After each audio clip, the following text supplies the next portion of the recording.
So, ladies and gentlemen, in our second, third segment, whatever their second hour tonight, MJ and I we started out the idea. Some of you said last week when you guys have been watching the Tuesday Night Brian Red show where we were doing music, and if you haven't seen those, you got to check those out. We went through the 50s, some of our best, our must-have and must-play from the 50s, and we went to the 60s. Last week we did the 70s. Tomorrow night we're doing the 80s. Oh my gosh! Last week's show was 2 hours and 15 minutes of music talk. So you guys started asking questions about old school. So I said, "Hey MJ, let's do a show about old school." And what was you remember what your question was back to me, MJ? It's the same thing when I'm DJing. When somebody comes up and asks, "Hey, you got some old school? Can you play something older?" I always ask, "What do you consider old school?" Because everybody has a different idea what old music is. So that's where it all began. Yeah, and here I think he's basically messing with my head. Old school's old school, and then he's like, "Oh, well, are you talking this or these artists, and then these artists, or this and that and that?" And before long, my head was hurting. So what I wanted to do tonight, MJ, is because there's a lot of DJs out there who are like myself. We basically, our music knowledge sometimes may not extend much beyond what we play to make money. We know what we need to play to make money, but the history of it and the where and the what and the how isn't maybe our strong point. So let's kind of dig into that, because of that. As I was going through and reading about that, it was fascinating. Just the different categories of old school and different time frames. So we got to go. I warned you a little bit earlier that I'm going to kind of mess with your mind with where I'm going with this, how deep, and it's probably going to scare some people when I start bringing out some memorabilia. Okay, just like my the Run DMC shirt. But when John said old school, like for someone like me, old school means late 70s, early 80s rap. And some of you are going to go, there was no rap in the 70s. Yes, there was. It just wasn't mainstream. The first mainstream hit obviously was Rapper's Delight that everybody knows. And that's kind of what I consider that era, Rapper's Delight, as old school. And just to show you, bam, what do you think of that? What in the world is that? That's the real deal right there. That's the real deal record and all. Rapper's Delight. Wow. The real deal, buddy. Holy cats. The real deal. So that's the first of my memorabilia that I'm bringing out. And that's like original pressing. That's not like I got it last week. That's original pressing. I have no room for anything here right now. Yeah. Trust me, because I'm surrounded by stuff right now. But I'm going to run through some names of some artists for what I consider from the old school. And like I said, I don't want this to be a blanket thing. So if you disagree with me, that's fine. I'm okay with that. This is just kind of putting things into perspective, because a lot of wedding DJs and stuff, their music has to cover a lot of genres. Mm-hmm. And our goal at the end of the night tonight with all of this is to give you some ideas of some other older hip hop songs that you probably should have with you just in case. And that's kind of what the whole thing came about. But old school hip hop to me means these artists. And you might have heard a few of these. Africa Bambaataa. I don't know, John. I'm gonna look. I'm trying to see if your reactions are. I'm busy typing. Going ahead. Some of these you've shared the other day, and some of them were a head scratcher for me, because I was looking them up to see if I recognized any songs. See, that would be probably the songs. If you would hear the songs, you would kind of know them a little bit. And I'm gonna go into some terrible detail like you're not even gonna know here. So we have Africa Bambaataa, Sugar Hill Gang, Grandmaster Flash, Rocksteady Crew, Spoonie G, Nucleus. I don't know if we can see that right there. Nucleus, I love that group. Again, I have no idea where to put this stuff, so we're just going to start stacking it behind me here. Houdini, Freaks Come Out at Night. Yep. Original, both of these originals. It's going to get scary here. The Treacherous Three, and I say that because we're going to come back to the Treacherous Three here in a bit with one of their artists that's going to blow you away that you know is in that. The Funky 4+1, Curtis Blow, Busy Bee Starsky, Lovebug Starsky, which was always one of my favorites.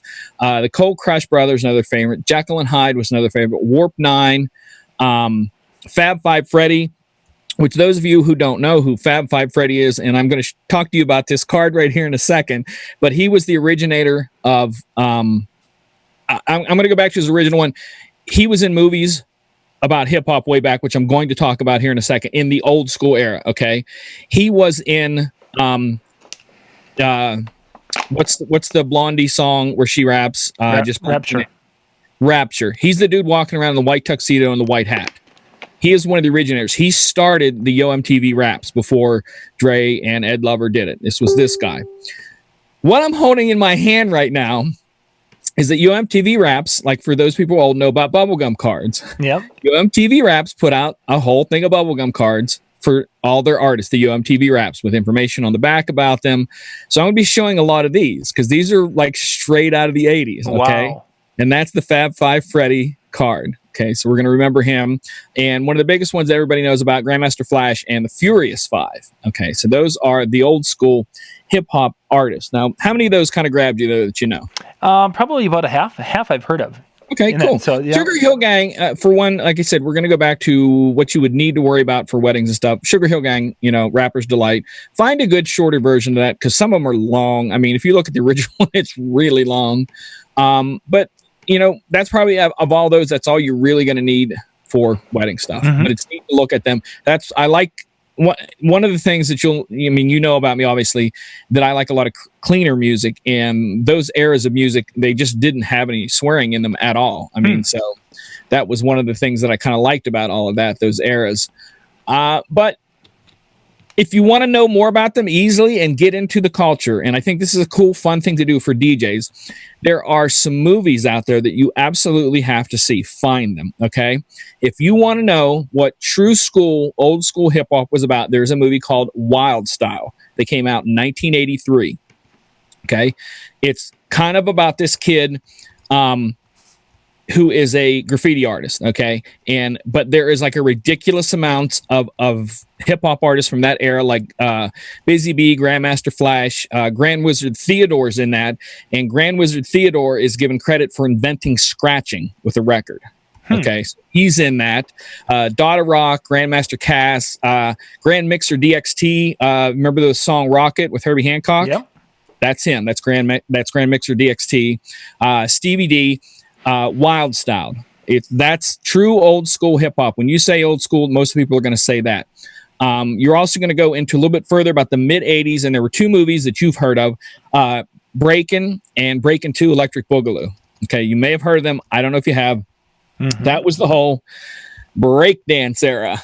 Okay, so lots of cool stuff there with the breakdance era. But the thing that I'm pointing out for the two movies, Breaking and in 84 and 1 year later Electric Boogaloo Breaking 2, is that the actor Ice-T, mm-hmm. he was in both of them, and we all know him as this being really hardcore rapper. Yep. And had his band Body Count. Watch him in those two movies and you're gonna flip your lid and go, OMG, like just what like you guys were talking about in the last segment. You have an onstage persona. His persona changed after those because it would blow your mind. Him rapping in those two, you'll blow your mind. That's all I got to say. We're talking sequins, all kinds of stuff. Okay, so Breakin' and Breakin' 2 Electric Boogaloo, very good ones to watch. Now, which takes us to the next section, which I call the halfway between the old school. And please feel free. Anybody stop me, John, if you see any questions or anything. Yep, But I call this kind of halfway because these are artists that I feel were both on the side of that old school and the next era, which most of you know that included Run DMC, which a lot of people call the golden era of rap. But these are kind of guys that are on both sides of the fence. They were before and after. One of them was Big Daddy Kane. I really liked him. He had a real deep voice, and I just liked his style back in the day. He just, I think he just kind of crushed it. There was a DJ back then that was really fun, really famous. His name was Cash Money, and Cash Money is still famous to this day from being a DJ. I watched a It was kind of like a DJ expo for scratch DJs, and he was like drunk and came out on stage to do a demo. And literally climbs up on top of the table and is bent over scratching. Standing on the table. Cash Money has just always been known as just that crazy guy, and he kind of split both of those. Ice-T is another one. We had our old guy Ice-T. I don't even know if you can see that. It's an Ice-T tape right there that I had from back in the day. Yep. Cool Mo D. It was another one of those guys from back in the day. He was very known for those glasses. I don't know if you probably remember him. Oh with yes, those glasses. yep, I remember that. And we talked a little bit ago about Treacherous 3. He was one of the Treacherous 3. So the early 80s that he kind of transformed over there. And Roxanne Shante, Schoolie D, and Stetsasonic, there's the ones that do they do the song Supersonic that you may have heard. Supersonic. Okay, that's them. Okay. So that also, the Stetsasonic also, they kind of, some people say that it's part of the freestyle era or the Miami feel. It can be. You know, I don't feel it necessary to just bunch these all together, because some of these people, someone go, though, they're real hip hop, but other people go, no, they're not hip hop because they were pop, because even rappers used to say that. I can't even think of one guy's name. He actually put it in a song. Rap is not pop. If you call it that, then stop. So that was kind of the thing back then. So, but those are the kind of halfway people. And that takes us into the golden era, obviously the Run DMC era, which it's a very big era. Again, with the Cards, you know, Run DMC, they went through several styles of their lifetime. Like I said, I collect things that have to do with DJing. I got this a couple years ago. It is an little action figure of Jam Master Jay. So that was some of the things I collect. Told you, I have memorabilia everywhere. So we're going to rock through a few of those and see if I can get through these of the golden age. And like I said, I wrote a dissertation on this. John knows how I write my dissertation. So Run DMC, Public Enemy, LL Cool J, we all know him. He has had songs since the 80s. The man literally, I think he's going to be kind of like Dick Clark, where he's going to have something famous in every decade of his life. I really feel that he can, besides the acting that he does. We have Public Enemy. We know them, of course. Yep. Chuck D, Flavor Flav, the original. Like we're hoping to get Keith Shockley on a thing. He was helping out with that. One of the original DJs was Terminator X, was extremely well known in the DJ world. Beastie Boys, that little people know that they had started out way back then. You know, they were in some of the movies that I'm about to talk about coming up, that, you know, before they were really big hits. We have KRS-One, which for those of you who don't know, KRS-One stands for Knowledge Reigns Supreme Over Nearly Everyone. And I don't know if you remember this guy. He was Boogie Down Productions, KRS-One. Loved his voice. Another great one. My Philosophy was one of his big songs in the early 90s. One of my favorite rappers, Eric B. and Rakim. Rakim, I think, is one of the best lyricists that ever lived. So that's it. EPMD, Eric Parrish Making Dough. Tribe Called Quest, Slick Rick. MC Light was a lady, loved her voice. She's still around from the 80s and still looks beautiful. I just want to say that.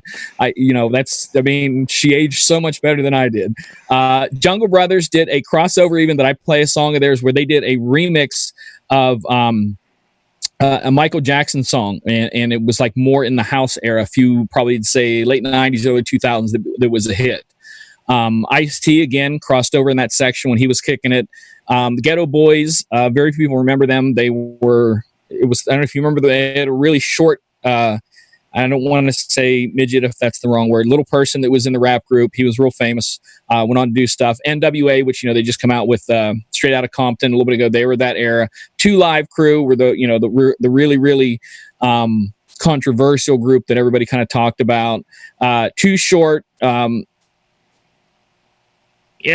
these ones, if you know them, you know them. I'm not going to go into a lot of them. Kid and Play, they were the guys that were in the movies House Party and House Party 2. Mm-hmm. So if you've seen either one of those, that's Kid and Play. The Fat Boys, you know, we all know that. They did the remake of The Twist and all that kind of stuff.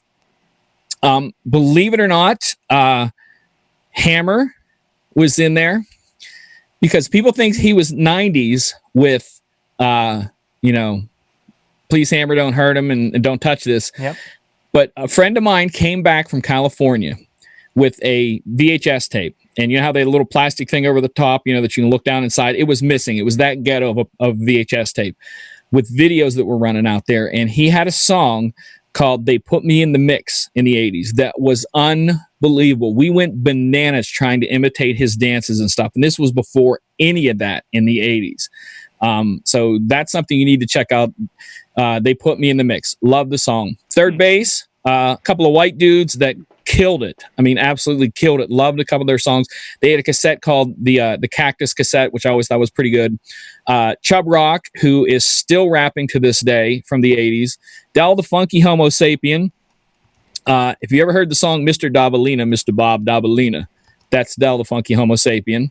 Eazy-E, you know him from NWA, kind of went out and did his own thing after that. The Few Schnickens, Ice Cube, which you know Ice Cube, obviously from all the acting movies now. He was back then. MC Shan. His main fame, and I don't mean to do this, is because he became, like a lot of rap artists have beef with other people. His was that he had it with KRS-One. The two of those kind of went battle. And if you remember the artist Snow, which I'm going to talk about here in a little bit, MC Shan is in the song Snow. So just to kind of show you genres, how they jumped there. Nice and Smooth were a couple that I liked. Pete Rock and CL Smooth was another one. Far Side, I was at DJing a couple weeks ago and the manager come over and said, "You got any Far Side?" And I'm like, yes, I do. and played that.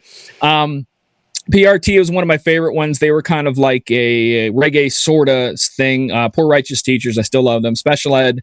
Kwame. Kwame, this is the thing how diverse rap was back then, because in the same era as Public Enemy, you had Kwame, and Kwame was known for wearing polka dots. Okay, he would put Cisco, the Thong Song. Mm-hmm. Him and Cisco could stand next to each other, and you would be like, these dudes are trying to outdress each other in crazy outfits. That was Kwame. Okay. We had Tone Loc, obviously. You remember Tone Loc? Oh, yeah. Funky Cole Medina. Yeah, he was there. Had two more in there, Slick Rick and De La Soul, which they were kind of a, I don't know if you remember, they were kind of like,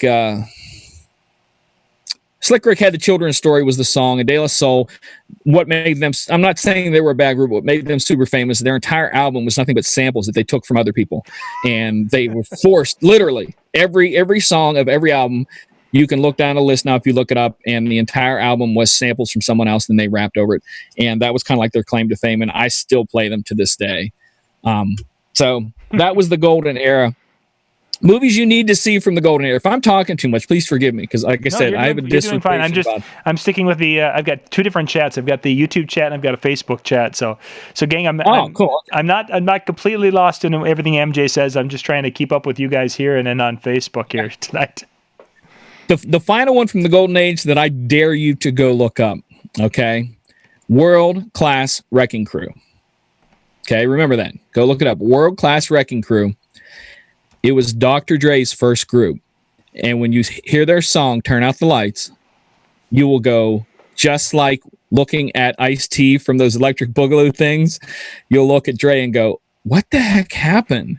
He just took a whole nother persona on. World Class Wrecking Crew. Movies you need to see to cover the golden era. You absolutely need to see them. They cover all of those. Okay. 85 was Crush Groove. Did you have a question? No, I'm typing them in. Oh, okay. Crush Groove in 85. You have to see it. Literally in this movie, you had LL Cool J, Run DMC, Fat Boys, Curtis Blow, New Edition. Remember the New Edition? Mm-hmm. And Beastie Boys. Then Run DMC came out with their own movie called Tougher Than Leather in 88. And it had them, literally Russell Simmons from, you might know him from, I can't think of the name of the show he had on MTV. He's Run's brother, Russell Simmons. Rick Rubin has produced, since the 80s, some of the biggest names, Jay-Z, everybody. He is this white dude that looks like a mountain man. Long hair, long beard. You'd swear he was a mountain man, but he's been producing hip-hop. He started, I can't think of the name of the record label now. Oh, crap. The one that Run DMC and everybody was on. Def Jam? Def Jam. He created Def Jam Records. Yeah. He created it. So that's the other one, is Tougher Than Leather. Beastie Boys were in it, Rick Rubin. So Crush Groove and Tougher Than Leather are the two that you have to see for that golden era of rap. Now, when we were talking about old school, how many of those did you think, when we said old school, that came to mind when you said, hey, let's do a show on old school? How many of those artists, that golden era, did you think of? That was pretty much where I was envisioning it more in that Run DMC time frame, because that's when we started going and looking, and it's back into the 70s with this and this and this and this. And as the artist crosser, I would say for weddings, guys, Tone Loc, you might want to have, maybe Funky Cole Medina, or, whatever. There would be one. Run DMC, LL Cool J. I forgot to mention in there was still plenty I missed in there. Tribe Called Quest, Slick Rick. Oh yeah.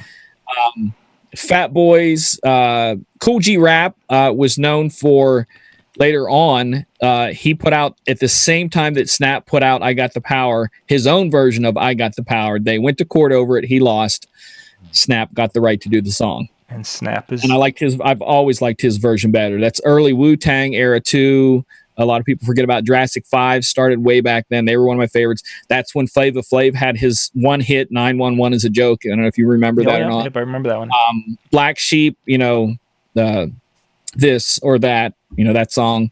Boogie Down Productions, Chub Rock. There's just all from there. But like I said, if you want to talk Run DMC, maybe some LL, Tone Loc. I don't know who else I would pick for wedding stuff. Now, MJ, a couple of weeks ago, you guys were doing the DJ AM tribute. Yeah. And you had guys, tons of DJs coming rolling through there. Now, when they were playing some different samples and different things from different artists, now was there kind of a tendency? Are they playing more of using more modern tracks, or were some of these guys pulling some of the classic tracks that would be considered into the early 90s hip hop? They would be picking them, but they'd be remixes, re-drums, something. It would be it would never be the original cut. Because there's a place here in the city that I DJ occasionally. They want nothing but, believe it or not, it's the local casino. And they want nothing but 70s or 80s. But nobody plays the original cuts. We play remixes. Stuff that, because if you would play the original cut on a good sound system, you'd be like, where's the bass? And then put a modern song on there and the bass would just be crushing. The songs were just built differently back then. So yeah, they were playing remixes, so. But yet a lot of them, I did recognize some as being from that 90s era. So it must have been. We haven't gotten to the 90s yet. We haven't gotten That's there still yet. 80s. Well, I'm talking about. Okay, fine. Now we're going to go to the halfway between the golden 80s and the 90s. These are guys that run both sides of the fence. And that's why I said MC Hammer a while ago, because then he went to BAM. There he is. Okay. Now, for those of you who don't know what this is, you've probably never went to a record store. These were called flats. And do you remember the flats at the record store? Like when somebody would have a single come out or an album, they would give the record store a flat that had stuff on both sides. You would put it up on the windows of the store, all around the store, and then when it was no longer a hit, you could come in and say, I want this, I want that, and collect them as you want them and put them up in your room. And I did get his. So got one of his flats. Please don't hurt him. That was from the second album, I think. Yeah. I think. Because Can't Touch This is third album, I think. So halfway between, Hammer is one of those. LL Cool J is another halfway because they crossed over. Beastie Boys crossed over on both of them. Sir Mix-a-Lot crossed over on both of them. You're going to argue this with me, but I'll prove you wrong. You're going to say Vanilla Ice was not 80s, but the song was out in the 80s because I had friends in Florida who were playing it, and it was on the radio, but never became a hit until 1990. So we cannot forget the man himself, Vanilla Ice. There he is. Ice, baby. And he put a movie out, and I totally forgot to talk about that in this. So we're going to talk about Cool as Ice. It's a great movie. Everybody else hates it. I thought it was a good movie. Young MC. Now, here comes the memorabilia that's going to make your head hurt. Okay, he's the one that does the song Bust a Move. Yep. Okay, Young MC. The whole album here, which is a really good album, by the way, if you don't have it. Are you ready? I am. Can you read that? Milli Vanilli there. You got a ticket there. Ticket, Milli Vanilli. Young MC was the opening act. Cool. Ticket that I got. I actually won that in a dance competition. I'm not kidding you. True story. Told you, memorabilia is going to make your head hurt. So was when you went to that show, was Young MC had a hit yet, or was he still? Yeah, he had. I think it was Bust a Move and Expose. I don't know if you remember them. They were they were a girl singing group. They were the first one. So it was Expose, then Young MC, then Milli Vanilli. That's funny. So it was that was the thing that you got a lot of crossover artists that different types that you would see do stuff then, Yeah. so you got that. Young MC, DJ Jazzy Jeff, and I also wanted to put him, because they were in the 80s group, because one of the ones that they had before that was called I'm the Rapper, He's the DJ. Mm-hmm. And songs like Charlie Mack's The First Out of the Limo and stuff like that a lot of people don't know. Also got like Salt and Pepper. Everybody knows they were both sides, 80s and 90s, with all their stuff. Incredible. Queen Latifah, also both sides. Most of her hits were in the 90s. And Biz Markie, which we all know him. He had some great stuff back in the days. He also did when they redid that song, DJ Cool, Let Me Clear My Throat. There was a thing with him and Slick Rick where they did it together. I think it's a better version. Those were in there. So that's the halfway in betweens. You feeling those wedding wise? I figure probably Hammer. Getting more Vanilla Ice, Vanilla Ice. Mix a lot. Yeah. Now we're getting into. Yeah, those are ones you'd want to have for the wedding. Salt and Pepper, obviously. Biz Markie, you can still play that at bars and have people sing along, say he's just a friend. Oh, yeah, that's that. I dropped that clip into the middle of some songs. Yeah. And that really, I didn't start doing that until they did that. Justin Timberlake and Jimmy Fallon did that. I actually, after they did that, it's funny you say that. I started playing that video, like when I would drop it places. I wouldn't play the Biz Markie version. I got the video of when they did it. Justin Timberlake edited that, and that's what I would rock when it would come out. So it would come up on the video, and they would know it, and they would see, oh, that's this, and you could play just the hook because that's all they did was the hook. Yep. So I kind of started doing that. I also want to go back to the DJ Jazzy Jeff and the Fresh Prince, and I want to share something. Mm-hmm. Boom! How you like me now? Got to meet him a couple years ago when he was performing. Incredibly cool guy. The show was just rocking, but I got to meet him. Cool. So, yeah. All right, so now we're moving on. This is where it's going to get scary. No, I think it was scary before that I have this stuff in my house. Naughty by Nature. Remember them? Hip Hop Hooray. Yeah. Okay, they were one. Snap. I Got the Power. Was that era. Okay. It's getting. And I want to bring them to attention for one reason, because the rapper in there, Turbo, is from Pittsburgh. That's all I want to say. Criss Cross, which we know one of the Criss Cross guys died a couple years ago, but the ones that wore the pants backwards. Digital Underground. You remember them? Oh, yeah. What was the name? I just blanked on the name of the song. Humpty Dance. Yeah, Humpty Dance, and I can't even think of half of them. My mind blanks on these because there's so many. Yeah. Snow. Do you remember us talking about that? Yep. 12 Inches of Snow is the name of the album. Got it. Belle Biv DeVoe, Poison. Nice. Yeah. Never Trust a Big Butt and a Smile. They were from that era. Diggable Planets and PM Dawn. Oh, yeah. Okay. They were, again, hip hop has been so many different things, and everybody thinks it needs to be one thing, but it has been so many different things. Diggable Planets you would almost classify them as a jazz rap group. Okay. And to clarify, rap, it can mean two things that I've heard it said in my lifetime: rhythm and poetry, or rhythmic American poetry. I've heard it said both ways. So it depends. But Diggable Planets and PM Dawn were kind of like like I said, it was kind of a jazz-oriented type of hip-hop. But those were big ones. Pardon me. Juvenile, back that thing up, it's the version that I play. Yep. We have Diddy, P. Diddy, and he was Diddy, and then he was whatever. And him and Mace were from the 90s area.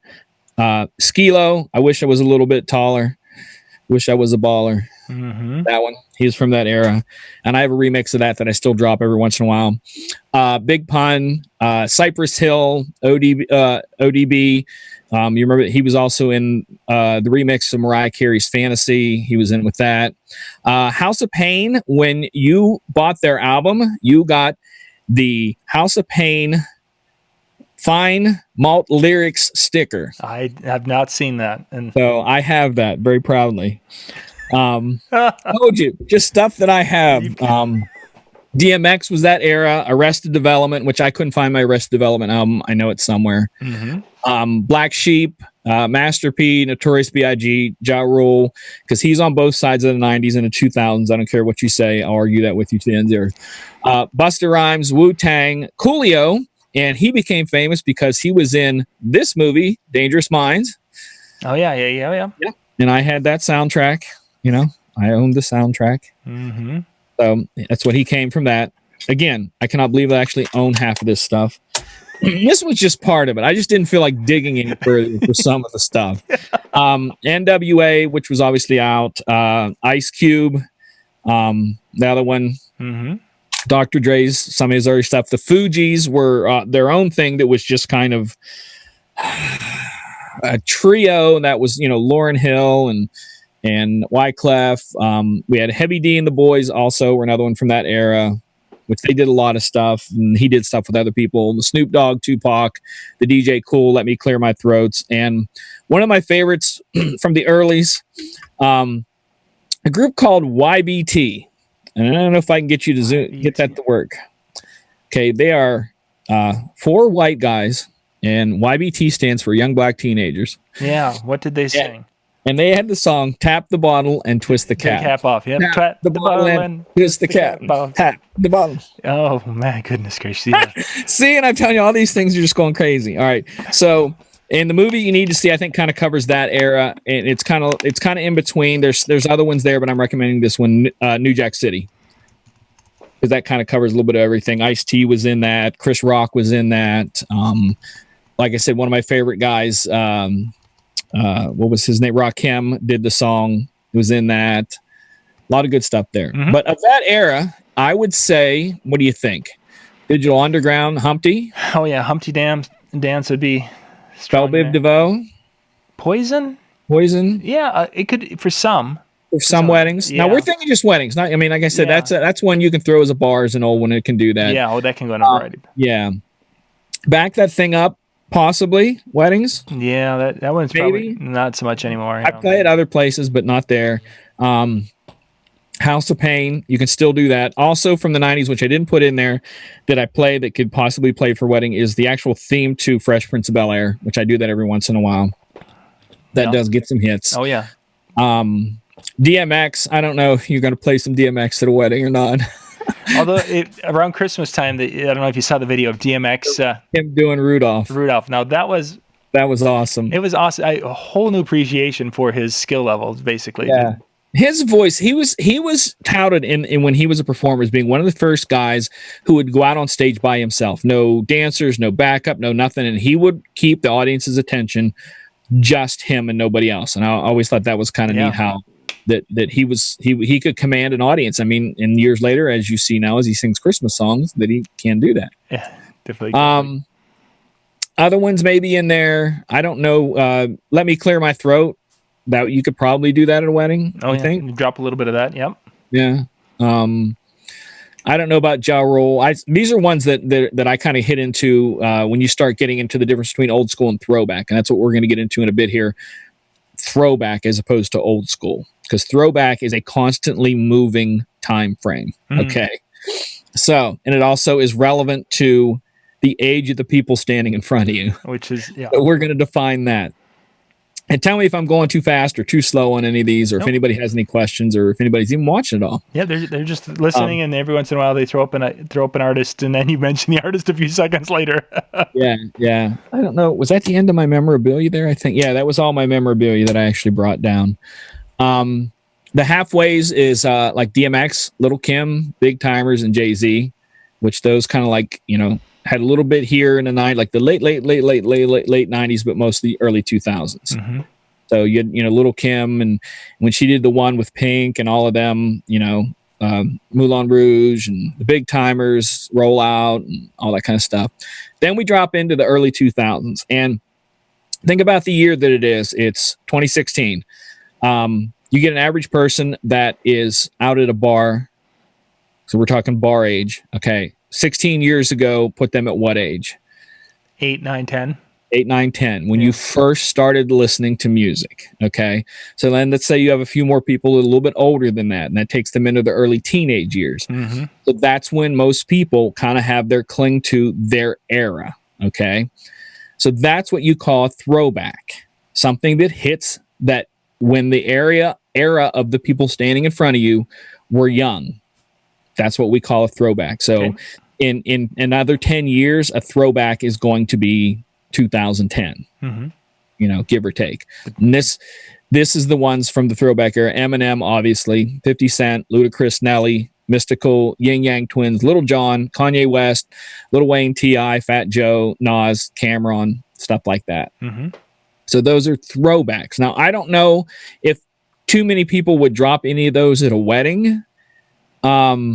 Maybe, Little John's Get Low. I mean, I don't know. Do you feel that people drop Get Low at a wedding? Get the clean version, I think. And it just means that everything's bleeped out as far as only 4 words that they sing. Right. I know that at a wedding once I played Bring 'Em Out when the bride and groom came out. So that one was one in there. Other than that, I don't know. Probably you might play In the Club by 50 Cent, depending on if it's a clean version at a wedding. Maybe. Your thought? Oh boy, it's been a long time since I played In the Club. That was so when that came out, and goodness, for about 3 or 4 years, it was a go-to. It kind of became like the latter a few years later when with Usher's Yeah. It really not quite as much hang time as Yeah had. Yeah, but it definitely was around. P.D. Pablo. I like when people come up and request that. They go, "You got that It's Your Birthday song." Yeah. I know what that is. Yes, it's not the name of it, but I know what you're talking about. But that's kind of like the trip through hip hop. Like I said, I don't want anybody to think that this is the tried and true historical referencing, but it's just kind of a look at what was out there and from where it started. Because, like I said, I'm old enough, and I hate to admit that I'm that old, but I remember before rap was even allowed. You understand that when YoMTV put YoMTV Raps on is because they had to segregate rap music from everything else. So like nowadays you turn on the radio, you're hearing rap with people singing with a rock band, you're getting a mix of everything. They didn't allow that back then. Yeah. I wouldn't say allowed, but it was just something they didn't do. So they put the rap artists on that show only. So that's how a lot of those became in the early days. And how diverse, like I said, Kwame, go look up Kwame. I'm not sure about that one. He was known for wearing polka dots. Okay, that's enough that you can say a rapper that wears polka dots. Okay, and I even believe he had an album called Polka Dot something or other. I don't remember what it was, but Kwame was a trip. But like I said, with him and Chuck D at the same time, Fight the Power. Same era, So it was kind of neat to see a lot of that go across there. And it was a different era. I have lots of pictures that I will not be showing tonight of me and when they used to wear the overalls with the one shoulder off. And all that. There's many pictures of me in hammer pants, both solid color and polka dot. I'm not kidding you. That era, where you had the patent leather shoes, the shoes with the little metal tip to them. Yeah. All that stuff. I had Vanilla Ice hair at one point, so. So this would have been the fun ones now. Come on, where are those pictures? No, those pictures are not coming out today. But there's pictures out there with me with one glove on from breakdancing, doing hand spins and stuff back in the days. And still to this day, you'll see me rocking Adidas. It's just, I've tried to switch brands and I just don't feel comfortable. So I'm always wearing my white Adidas with the black stripes. Just still to this day. It just feels right to me. That's all. I don't wear the shell toe. I wear the one that came after that called the Campus Edition. And it's just the same thing minus the shell toe. That's it. I think I've got. But that's my trip, and I hope, like I said, I hope that this gave you kind of an idea of to keep some extra things in your repertoire, because, like I said, you never know when you're at that wedding and the bride asks you for something. And it's not something that you would ever play. And to have some of those with you are going to make you look really good. And that's why I keep some stuff in my computer that it's like, why is it in here? And then one day something happens and I'm like, okay, this is going to work here, you know. So carry some of the stuff with you. Go look at these things. They're fun to look at. Even if you laugh at people going, that's what MJ dressed like? What? No. It's kind of like the picture you put up. Did you put that up? I think. Which one? I'll go over and share it. A couple years ago, the city does this thing every once in a while where they do a Halloween costume bicycle ride, and you ride through the city, and there's a couple hundred of us on bicycles, you know, on mountain bikes, whatever, riding through the city dressed in costumes. And a couple years ago, this was the costume that I wore out. I was Run DMC for the night on the mountain bike. I love the chain. I had the I can't even remember what those Gazelle glasses. I think they were called Gazelles or Giselles. I'm not sure which way is the proper way to pronounce that. I'm on a bike with that. I was wondering. I didn't know the bike side of it. Oh yeah, you wouldn't believe people decorating their bikes that to make them look like cars and all kinds of stuff. It's impressive how the people do it. But everybody's in a costume, and we do probably about a 5 or 10 mile ride all around the city and literally stop. You know, somebody goes up and stops the side streets, and we ride through. Then they let the cars, and we go through the whole city that way one night. You know, kind of fun stuff. But cool. Any questions while we're doing it? I mean, what do we got from the chat room? They've just been watching, and as somebody said, it was a taking him in the Wayback Machine kind of a thing, and they're traveling through MJ's house and checking out all of his. Petey Pablo, Petey Pablo. He's one of those ones that I go to because again, as a DJ, I look at things a lot of times as beats per minute, and his songs are up there in the high. That one, North Carolina, like a helicopter, that's up in the high BPM, so I'll get to pull him out just for that. Ashante, absolutely. I tried to stick a little bit more with the rap era but Ashante was in there. We totally forgot about Aaliyah that I want to keep in there. TLC, I didn't put in there. There are absolutes. I'm trying to just dip up through this thing and see if I see anything else. The freestyle era, the one guy said, that's actually one of my favorite eras to DJ. I just loved all that, Greg LeMond and all of those, just absolutely loved that. Dr. J was wearing tight sparkle shirts. Scary. Yeah, for those of you who need to go look that up. Rakim. I actually saw DJ Big Ron said in here, and I actually saw this recently, saying that he was the toughest rapper ever because everybody respected him, and he never swore once in a single song. That's how you know you're a bad lyricist and a bad man. You don't have to cuss, and everybody goes, he's the lyricist. Interesting. So, JJ Fad, holy crap, forgot about them. Thank you guys, love them. All that stuff. Who else we met here? Somebody said, if you need to cut me off, John, just cut me off. You're okay. Once you get through there a little bit, because a lot of the folks they've been with us the whole time, listening to the show. So that was it. Like I said, and the funny thing is, and this is the scary part about it, and this is where it's going to blow your mind. I never DJ'd top 40 or hip hop until 2005. I was an EDM DJ the whole time. Okay, I'm sorry, late 80s. I spun top 40 because that's what I spun. And then I started being able to get into some of the more housey stuff, the Depeche Modes and the different things that became that what was electronic then, because Heavy D was considered a house artist. Marky Mark and Funky Bunch, that was considered a house artist because of the BPM and stuff that he played. So, and then it just went on in there into some of the trance era, Sandstorm, and then I couldn't make a living at just doing that genre. So in 2005, I started doing any type of music, and that's when all that. But you grew up with all the stuff. It was there, when Michael Jackson put out a video, you clamored to Friday night videos if you didn't have MTV to watch it, stuff like it wasn't like going to the internet. But I don't know. It's just an interesting thing. I hate looking at it sometimes because it makes me remember how old I am, but I think it's good that I'm still out there and be able to hang, There you go. We'll go with that. And the most important thing, like you were even saying in the last hour, I'm willing to share and talk about these things. You know, my history and my knowledge, I'm not going to hide it from anybody. I'm going to, you know, if you want to learn, I'll help you. Yeah. You know, because that's what I believe it's about. If I help you and give you my knowledge and then you're better than me, well, then you're better than me. Mm-hmm. You know, I need to do some work. Then, as we used to say, I need to go back to the woodshed and do some work and practice. that didn't age you at all right there. Didn't it? No, No, not a bit. woodshed. Okay. No. Yeah. So I hope you guys enjoyed that. As always, ask questions if you want to know about things. We're here. That's what we do this for. Yeah, good stuff, MJ.